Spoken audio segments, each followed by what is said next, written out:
You ready to chat? Yeah, bud. How are you? I'm good, man. Doing good. Just working hard and just doing the same shit I've been doing for the last 37 days. you Hearing you, know? man. You totally Uh hearing you. Oh, geez. so yeah, but just doing the things. So Yeah, yeah. Well, what you inspire me, man. So I appreciate. I mean, well, I saw you doing a bunch of lives too, by the way. And by the way, oh, so here's the deal. This is a podcast episode. This recording is going to go on my Unconventional Attorney podcast, which cool, goes out to law firm owners and stuff like that. awesome. So, and what I like to do is I want to just talk with these, Yeah. right? Hey, So, dude. Mine is. I listened to yours. yeah, So, like last time we talked, I was like, well, fuck it. I'll just start. Tell Sandra just. And by the way, you're on the list. You're coming on yeah, mine. I'm like, nice. just schedule people. Just go, Yeah, just go. You know? yeah. She go, what are you going to talk about? I was like, I don't fucking know. Oh, But yeah, these that's people right. are That's right. badasses, right? I totally forgot that I'm right. I totally forgot that I put the message in the thing. I forgot, but yeah, but because I just think it's fun, and like Yeah, we all have interesting things to talk about, and totally, man. we'll just see what happens, but for that reason, I think what I'm probably going to do is start this episode about 2 minutes ago, right? So just so you know, but you are Mark, right? And so everybody knows who the person is that I'm talking to on this recording, on this interview. And give everybody like your 30-second spiel about who you are real quick. All right. Yeah. So pretty much all my life, portfolio manager. I got bored with it. I don't mean that in a bad way, but I just knew who to chat with and who to become friends with. Became friends with some hedge fund managers, user algorithms to manage my portfolios. In all transparency, it takes me like 15 minutes a day. And I mean, great numbers all around, great returns, great, risk returns, this and that. So I started realizing though that there are bigger things out there sometimes that I'm not helping my clients with. So which is why I pretty much since I started in this business, did a family office around me before I even know what the heck a family office was. And basically what a family office is, best of the best individuals from every, just like you, Chris, and just people that do one thing really, really well. So, my sweet spot though, helping businesses increase valuation, turn around selling it with very little tax implications and just a whole gamut. I have medical people, Right. aviation specialists and things like that. So yeah, that's what I do. Yeah. I got all kinds of, I'm so curious about this for a bunch of different reasons, but I think, and by the way, we know each other because because we're in the same like mastermind group. It's called the network. Yep. A lot of people that are listening to this have heard me talk about that group before, but just to provide some additional context, that's how we know each other. We talked, we talked one time for a couple weeks ago for a while about Yeah, our it was work on that stuff. Friday. Yeah, Yeah. yeah, that's right. Yeah. So we talked about our work stuff, but you have a lot of, because you have a bunch of different hats. There are maybe other attorneys that are listening to this that have clients they continue, which is totally cool. And I'm totally down with that. But B, pretty much everyone that listens to this is a business owner. And I think it's really important to be able to sort of learn from what other people are doing and also from what they've done that hasn't worked, and then sort of implement that in their own, in their own business. So I'm really excited to talk to you. That's what I'm trying to say. Long way of saying that. Me too, man.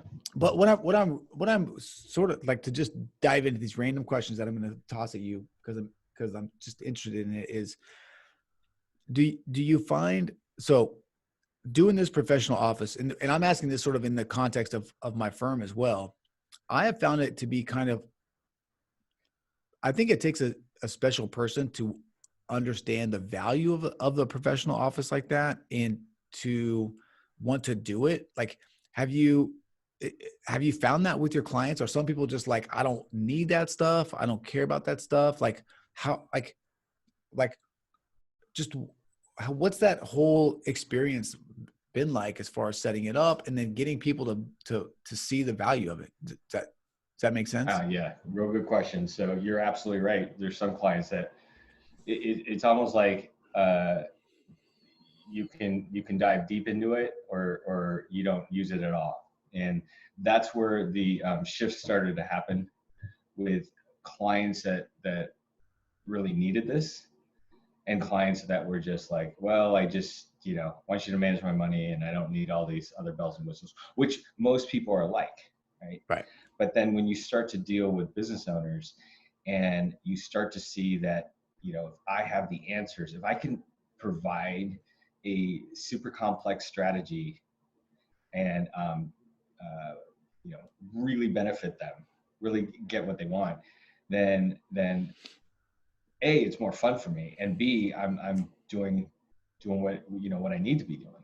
So, but I think, yeah. So I think it's almost like as I've gone in this direction, so my clients, and so the newer people I'm talking to fall in that category, just like the people that we're talking to now, just business owners that have complex needs, or not even complex needs, but there are certain things that they want to do that several of my people, there's 55 of them Right. that could put together and make it happen. So Do you do anything in the way of of being proactive about trying to find out what their problems are and saying like, I can help you with this?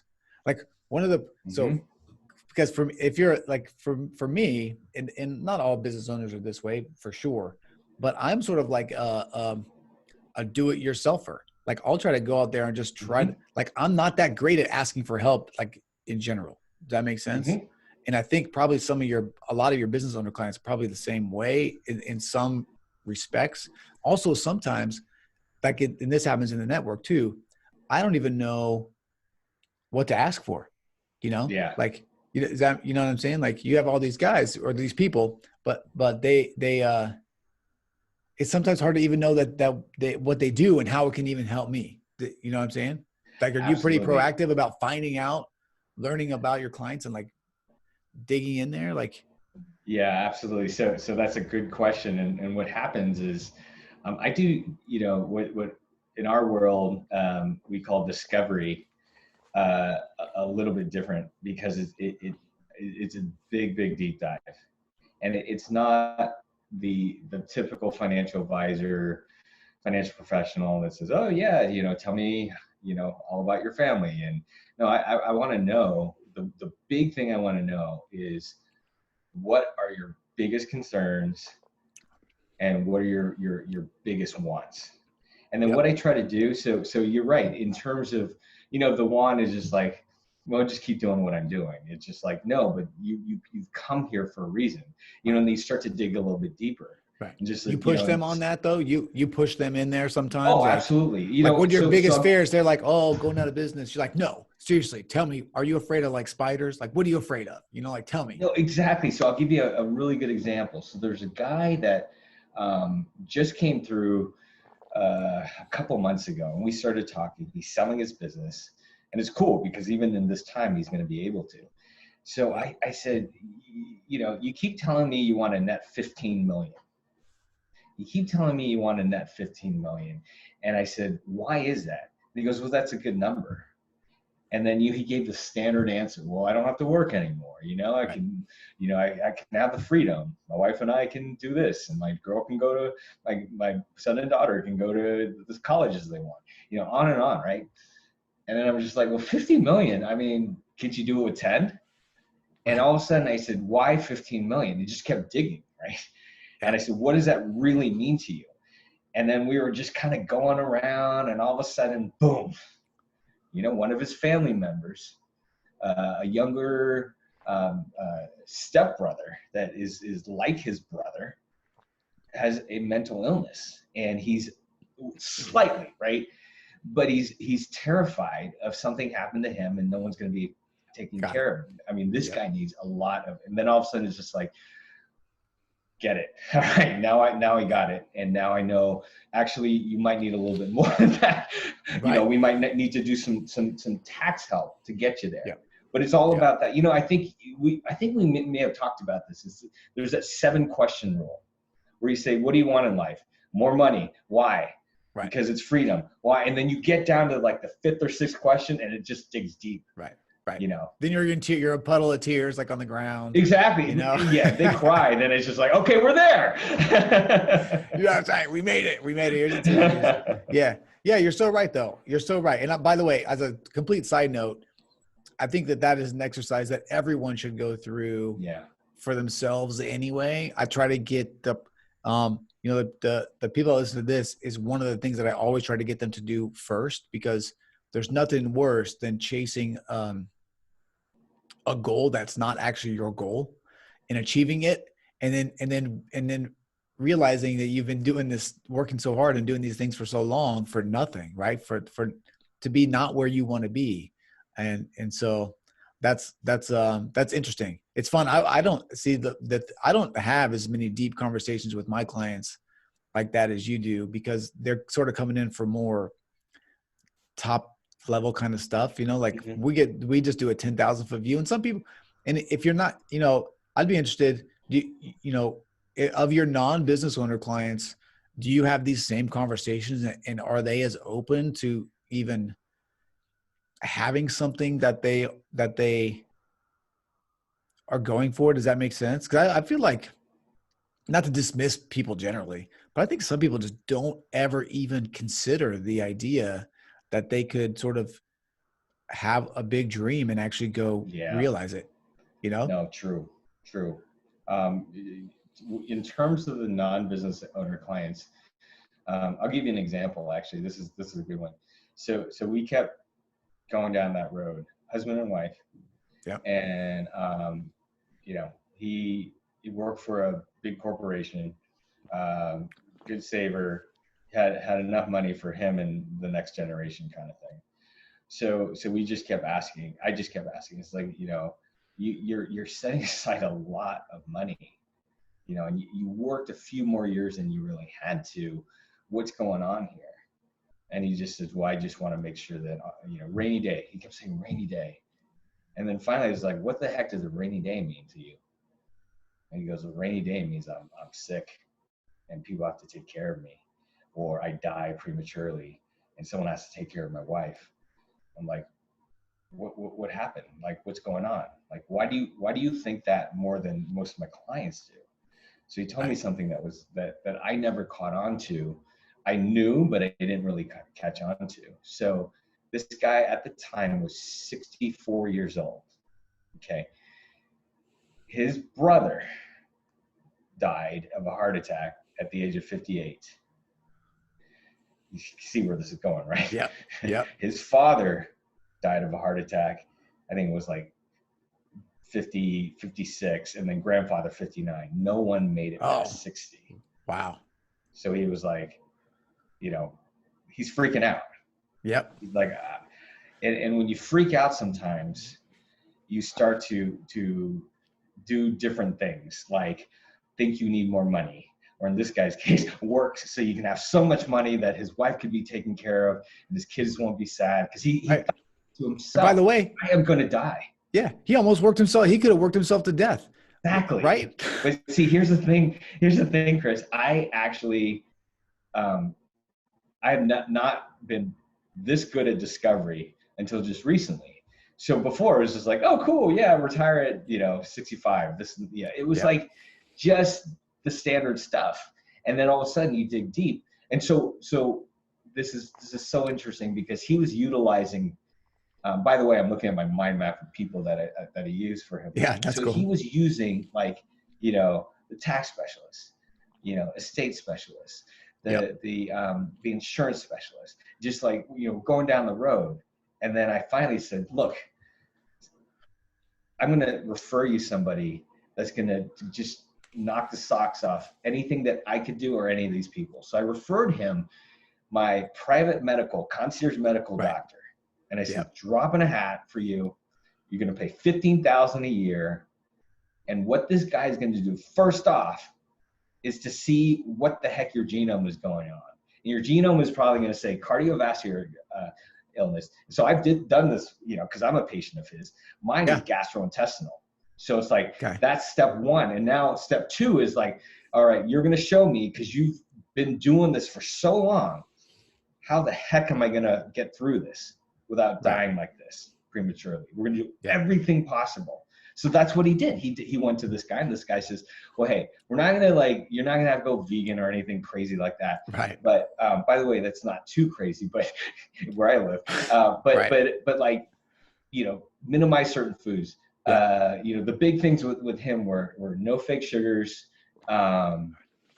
eat the good fats, not bad fats, you know, and then certain types of workouts, not a lot of wholesale changes. And then take these supplements that decrease inflammation. And, you know, that was what, 6 years ago. Yeah. You know, and he's 70 now. So, so anyways, you get it with all kinds of clients. Yeah. Yeah. That's crazy. That's crazy. What, okay. So let's switch gears totally. Cause I was just thinking about this. We can't just not talk about this, cause it's like the big elephant in the room. Yeah. How are you feeling about this coronavirus thing? Since we're just talking. Where's your mind? Where are you at on this? Where are you at on this thing just in general? Like whatever that question means to you, what do you think about it? You know? Okay. So I think I have just more advantage than most people, because I'm a big Marcus Aurelius fan. You know, Ryan Holiday, the Obstacles Away is probably the most recommended book that I'm telling to people right now. Yep, I love that book. But just type in Marcus Aurelius on your computer and just read every single quote. Dude, right? This is the second. This is on my desk every day. Whoa, dude! Wait! That's too cool. Because this is right every here. Day. This is right. That's right. Every day, man. So coming into this, you know, and it's kind of like a switch goes off in your head, right? Believe me, I used to be like, just the guy that would be like, oh no, you know, all hell's gonna break loose kind of thing. Yeah. But coming into this, especially when we went down on lockdown, because I caught myself on a Friday watching the Business Channel, looking at every story, and then I actually went back and said, what the heck did I just do? So I watched, you know, Fox News and CNBC for 7 hours, and I read the same story that was rewritten by different writers in Washington Post, New York Times, USA Today. Just go on the list. And so I said, something has to change. So that Saturday, I sat down and I said, first of all, the big thing that's going to change is that I don't have to drive into the office. Yeah. I don't have to go to social events. You know, some of them I don't want to go to. You know, I don't have to drive to and from places to meetings. Once in a while, I think once every couple of weeks, I was flying somewhere to meet a client, and I don't have to watch, or I shouldn't say I don't have to, because this is really painful to me, but I'm not going to be able to watch any professional sports. No NBA, no NFL or XFL at the time, everything, right? So 30 something hours. And I said, well, what the heck am I going to do with 30 hours? So I came up with a list of things that I want to do. First things first, right? In terms of business, you want to connect with your clients. You want to connect with the important people like you and all the professionals that surround me in the family office. Yep. You want to connect with your team, but then there's still more time left, right? So it's like, so I started to, actually, this is supposed to be a surprise to you, but you're going to get a book in the mail, and you're going to get things every few days, Chris. Nice. You're on my list of just, it's a, and you know, Nick Peterson, we were talking about the perfect name, and I really forgot what he said I should name it, because he said I had a stupid name. So anyways, I'm calling it just a special group, right? Yeah. Hey, it's a group. Special the group boardroom. That's right. Oh, we're the boardroom. Yeah, we're the boardroom. That's right. So it's individuals like you and I, and a bunch of others who do things really well. You're pretty much best of best what you do, but are also looking to grow. And the main focus of this, there's only one focus, is that every single one of us, when this is all done, because I know with certain occupations, it's kind of hard to do things. You need a witness to sign documents with a lot of our occupations, right? But when this is all done, lockdown is lifted, we find that vaccine, whether it's 6 months, 9 months, whenever, every single one of us is off to the races.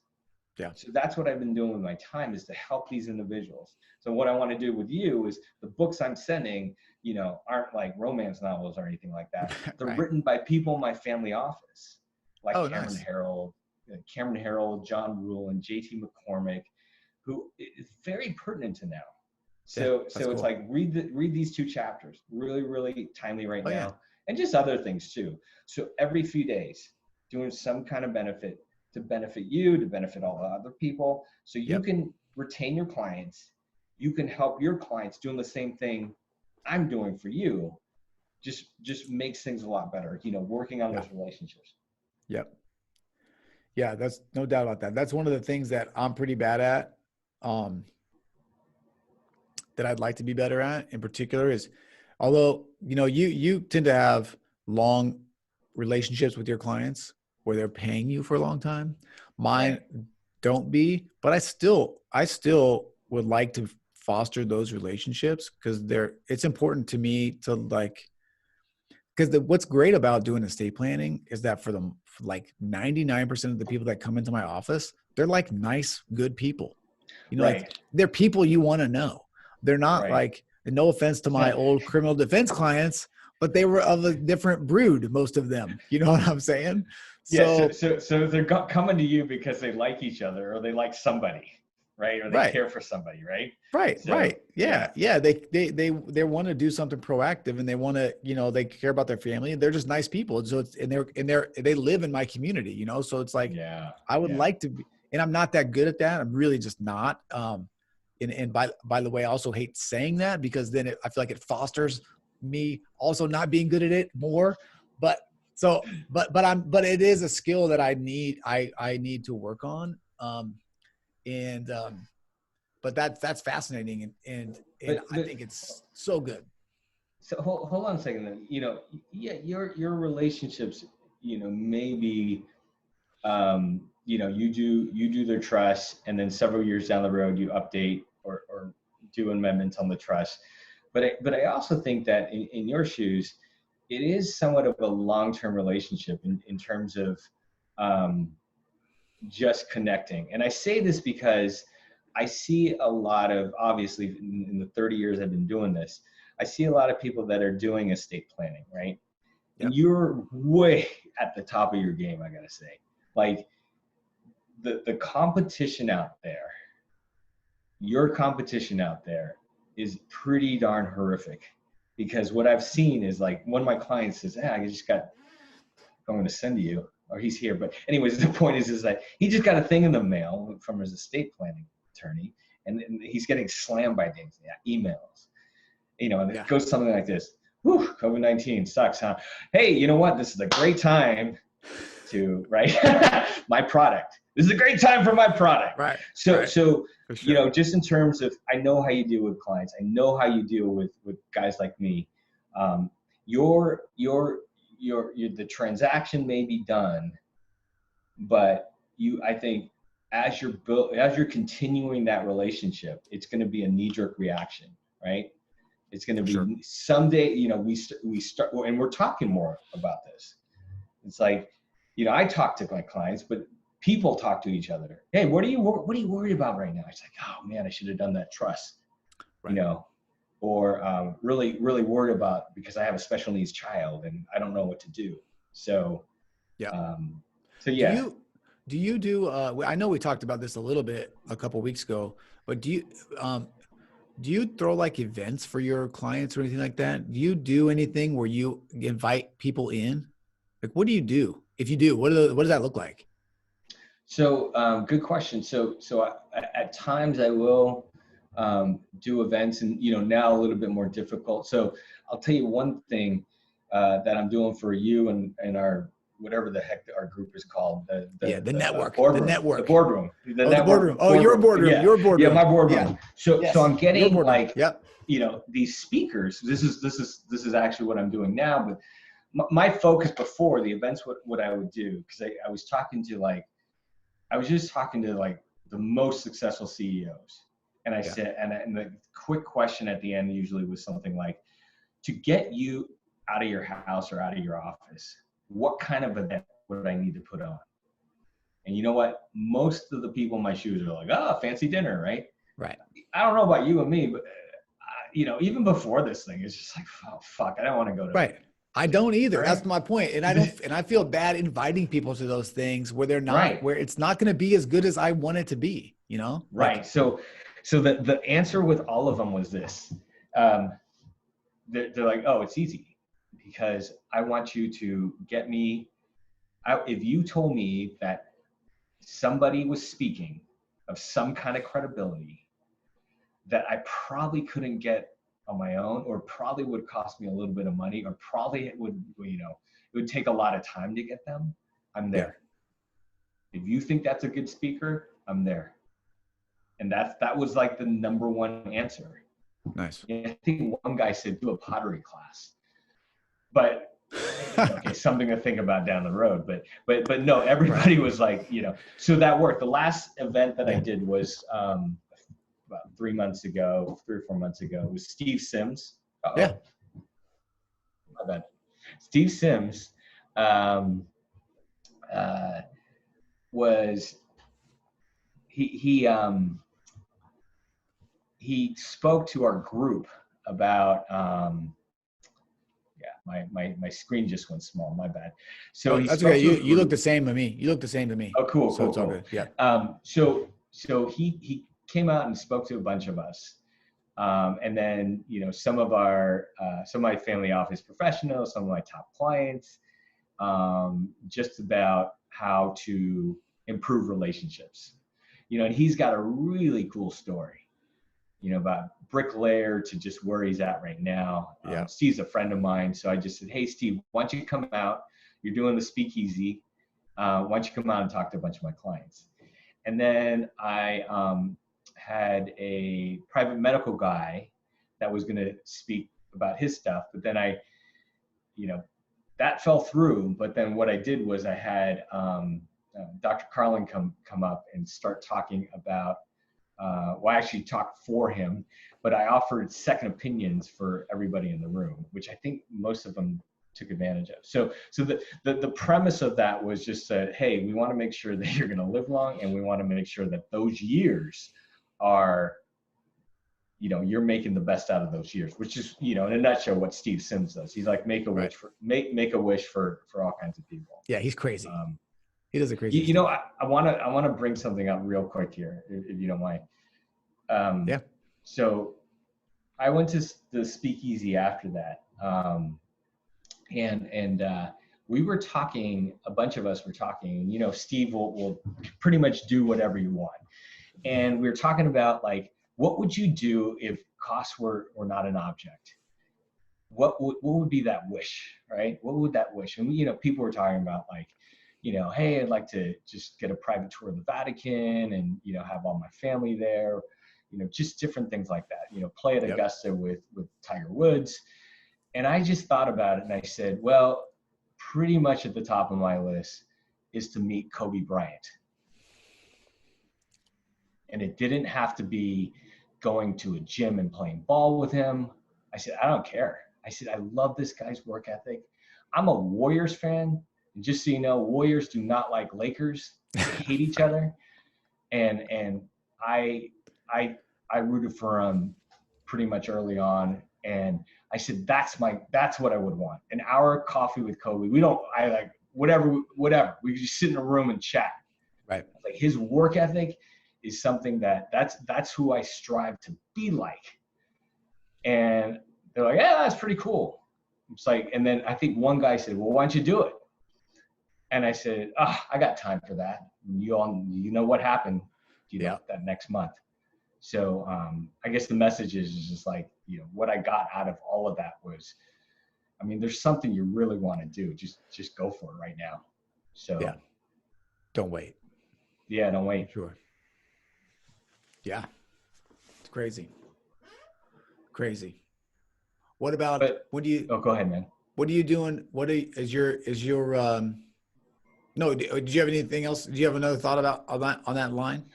On the COVID-19 stuff, I think the big thing is, and what I do, and you've been on these my daily things every day, or I do them every day at 2:00. And what I've been talking about with the COVID-19 stuff is like, just really making sure that, and a lot of my clients tune in, and the premise of it is, we can get wrapped up into reading stories and listening to all kinds of stuff about this disease.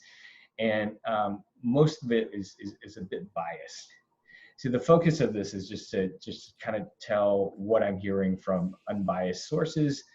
And I think that's the main thing, is just don't get wrapped up into this. Yeah, there's a lot of stuff that's just weird right now. Yeah. And sad. What, But yeah. it's so crazy because this is, and I guess I haven't always paid a lot of attention, but seems to me like the only time that I can ever remember when there was such like a complete lack of data available Yeah. to Yep. actually make decisions that are helpful, right? Everybody is guessing. Yeah. You know what I'm saying? And I think that it's for me, that's what makes me kind of anxious in my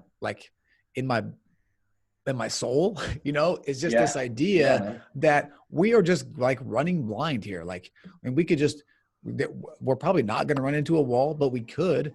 And we also could just we could be going the wrong direction right now. And we don't know because people can't get their shit together and figure it out. It's like, there's all these, and so, because I was doing kind of the same thing that you were. I was looking around. I would at the end of the day sometimes, I can feel it if I have a super productive day. I know it because I just got some Yeah. shit done. I'm like, okay, I crushed this Yep. day. But there are other days when I'm like, well, I'm not sure. And I'll kind of look back, and there was like a good 10-day stretch where I spent a tremendous amount of time just like reading stories. And what I was really looking Yeah. for was like data. I was looking for like some Yeah. sign that somebody actually knew what they were doing. And I Yep. had to just kind of give up, I mean, um, because there's nothing that you can do about it, but it's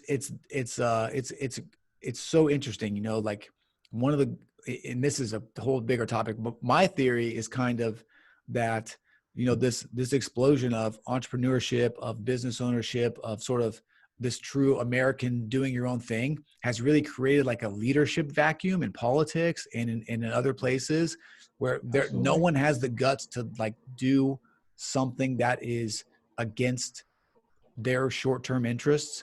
And so what we end up seeing is just a bunch of shit, you know what I'm saying? For the most part. Absolutely. You nailed it. You nailed it right there. Yeah. Yeah. It's brutal. It's stuff, shit you can't trust pretty much, That's right. It isn't, because it doesn't matter what your political affiliation is. It's all sort of got this sort of, for me, this like stench of what's the word I'm looking to? It's like self preservation, like, Exactly. you know what I'm saying? So it just makes it really frustrating, all of this stuff. And then I feel bad because I talk to people about this. They're all freaked out and they've bought into one conspiracy theory or another, or they're rolling Yeah. one day, Yeah. and I'm just like, look, I don't know what the hell's going on, but I can just see the people, because it's crazy because even the number, they can't even agree on how to define someone that's died of coronavirus. Like they can't even get that Yeah. together, which is, It's such a moving target too. And you have like, there's all kinds of, like, the numbers we see on the news is just, there's so much other things that, like it's my small sample size of clients here, and they're varying ages, but if I would kind of look at my clients, 10% of them had COVID-19 before this was COVID-19, right? yeah. And I want to say, because I look back and we start talking about this, I was like, gee, Alan, when we talked at the beginning of the year, you mentioned that you could barely breathe and, tested negative for influenza A, influenza B. Huh, maybe, right? But there's Right. a bunch of them out there, right? And then you have the ones that they call the doctor, and the doctor says, well, it sounds like you have COVID-19, quarantine for 14 days. That doesn't get counted in the numbers. That one doesn't get counted in the numbers. So you have cases that are just going through the roof, but we don't have enough tests and enough data to really, rely on those numbers. Yeah, it's crazy. It's crazy. And it trickles down to everything, because then now we're sitting at home.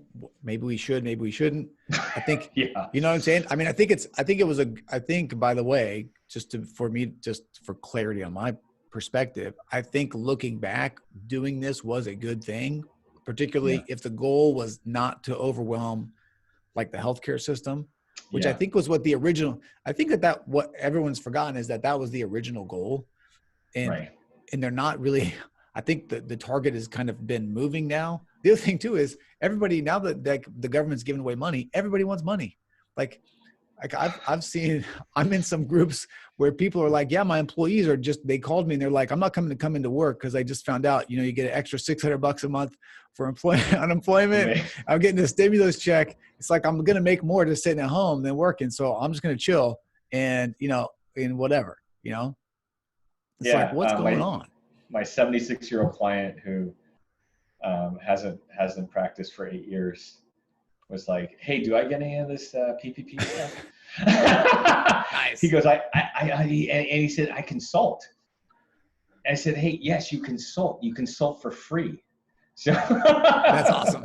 So hey, he may be catching something. Who knows, man? Because if he's not making, whatever under 70K on the books, he's getting something. He's getting something, right? That's awesome. Yeah. So this whole thing, I think all of this just lends to just more anxiety, and then people in general are not equipped to handle change, just in general. No, not at all. And and then you've got your financial perspective too, in that nobody saves any money, nobody does anything that they should be doing. Well, some people do, and those people are like just chilling right now. They feel okay. They don't feel great, but there's a certain calmness that you can afford to have when you don't feel like you're about to literally run out of money. No, that's true. No, and you're a lot more productive that way too. So yeah, for sure. It's crazy. It's craziness, but I think it's sort of, I wanted to talk about it a little bit because I just think it's something that kind of is overarching everything right now. Yeah. Have you changed, not like logistically, like obviously where you can't meet people in person. Have you changed anything with like strategy wise that you're doing with your business? Or have you modified it at all? Or are you still kind of doing the same thing? The same things that work for you before, they still work for you now? Like you're a lot of referrals, right? Yeah, I do get a lot of referrals. And I think one big thing I'm doing, I'm tweaking a bit, which gets back to, there's a coach that I've had for a couple years, and he's just mainly a family office coach. And he has taught me a way, and it really applies to right now. And his book is Everyone Wins.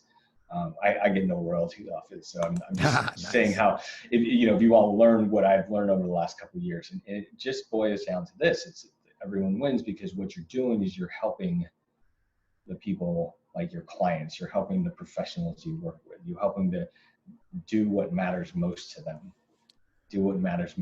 So I think that part is, I do tweak it a little bit. So instead of talking so much about portfolios, I'm talking about their health, their safety, the at-risk parents that they have, and then going on to, okay, now your business.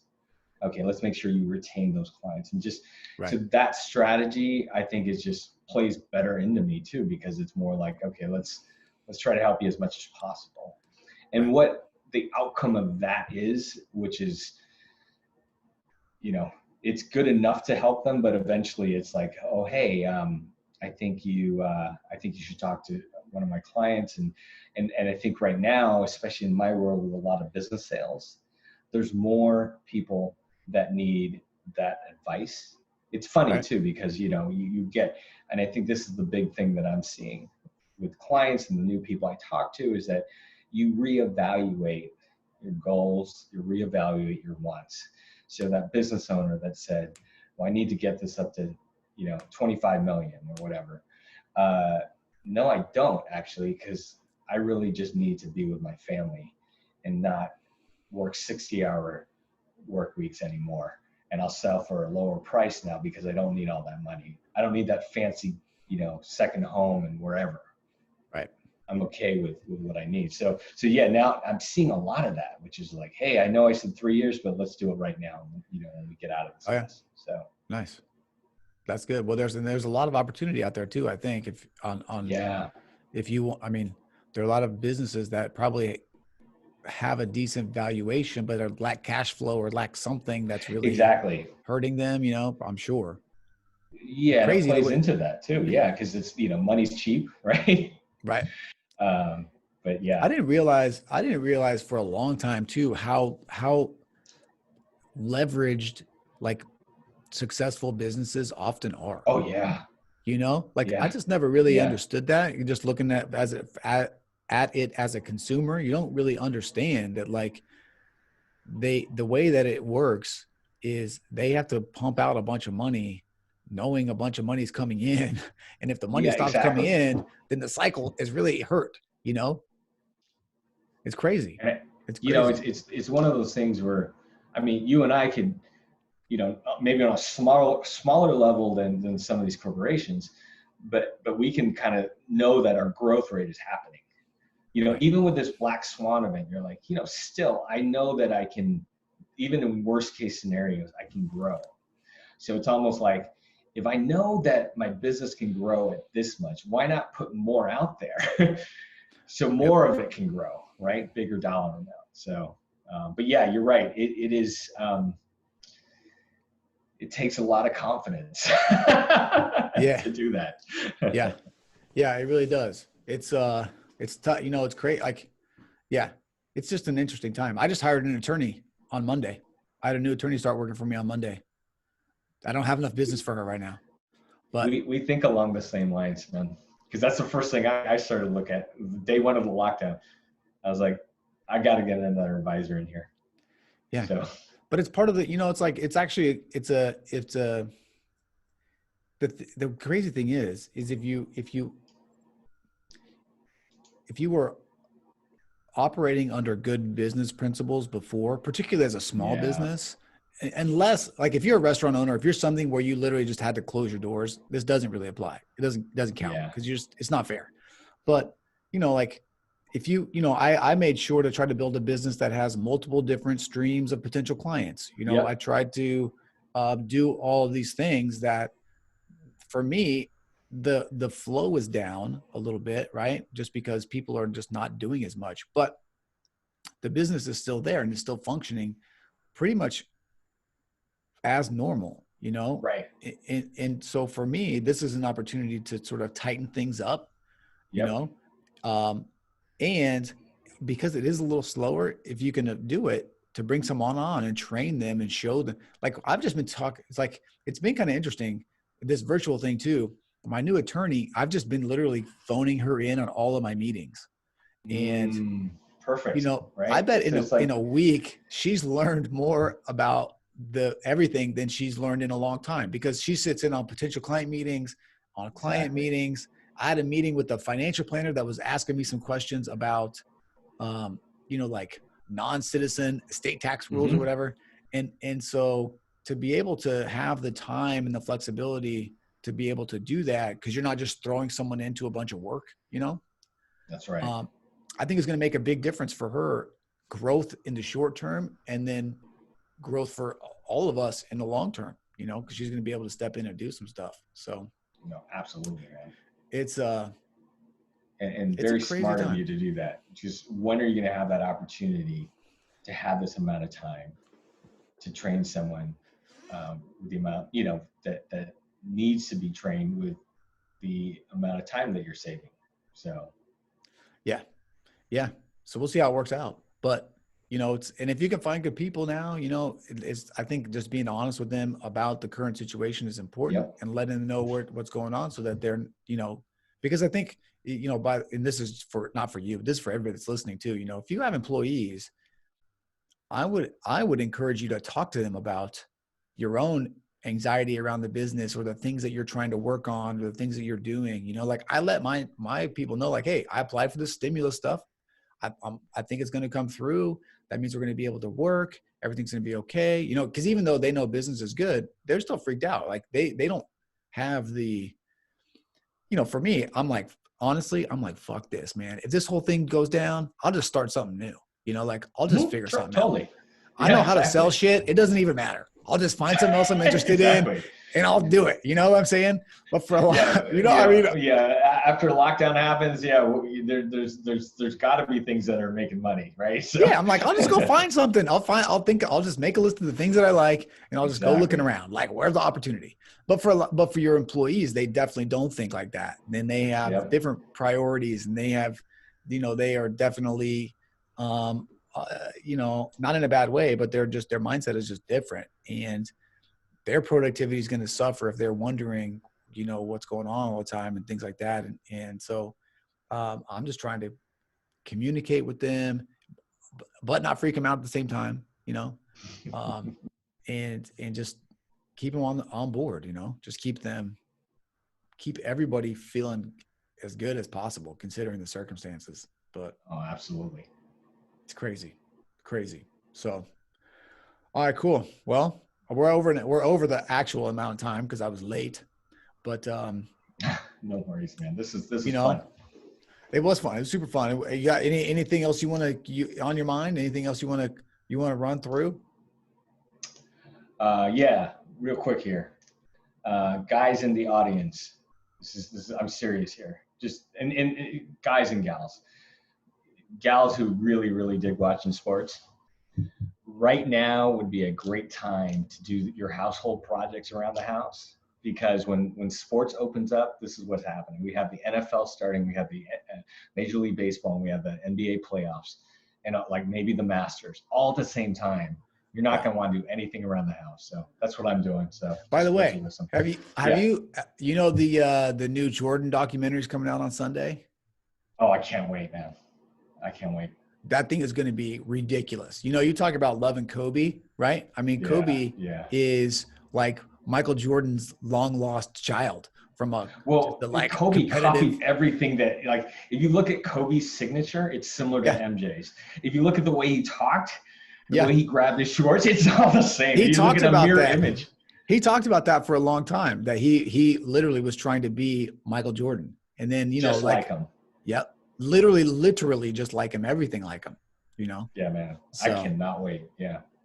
That's cool. Cool, man. All right. Well, look, this was super fun. Same here, I brother. I hope that people like this because I want to just keep doing this more. Like I feel like it's really fun to just come on and talk about interesting stuff with interesting people, and you know, I think we did that today. So that was Absolutely. awesome. But I appreciate you, and you know, oh here, how can people find you? Oh, yeah. Because www.talkwithmark.com. Talkwithmark.com. all So, right, talkwithmark.com. Yep. yep. And are you okay? So I'll let you pitch here for 1 second. Anyway, this is all attorneys of all sort of different walks of life. Is there anybody that you want to talk to in particular? Like, is there anybody that type of audience might know, or like, I don't know. I'm just tossing out there since we're Sure. So, it's been so an hour with me. typical, yeah. So typical person, typical type of client, or I should so typical individual or family that I can best help is one that maybe has a lot of moving parts, and so I always go back to the business owner, since Yep. most people are business owners out there. That some way down the road they have a vision of selling their company or doing some kind of, maybe different ownership structure, doing something with their company down the road, where we can really help them is the valuation. Just a lot of people on my team, and then also individuals who don't want the status quo when it comes to just investing their money and working with a financial advisor. I'm one of the few that say this, is that there are a lot of times where the majority of the money I don't manage. I know that sounds weird, but it's because of the relationships I have. You know, these closed hedge funds that are knocking the cover off the ball sometimes are made available in packages. So I know certain people within my family office can deliver that. Certain private equity deals that, you know, a select few can. Nothing that Baird will cover. Baird covers a lot, but they don't cover that. So just, you know, if you have a client that has a wish that you think is, that's going to be a lot, then I'll talk to them. Cool. Bottom line. Cool. Talkwithmark.com. Mark Fujiwara. Thank you so much. Thanks, Chris. It was a pleasure. I'll talk to you soon. Are you going to be at the thing next week? Absolutely. Virtual? Man. Can't wait. All right, cool. Well, I'll see you there for sure. All right. Awesome, man. Have a great day. Thank you again for your flexibility. I appreciate you. And have a good one. You too, Chris. Thanks so much, man. All right. See you, man. Okay.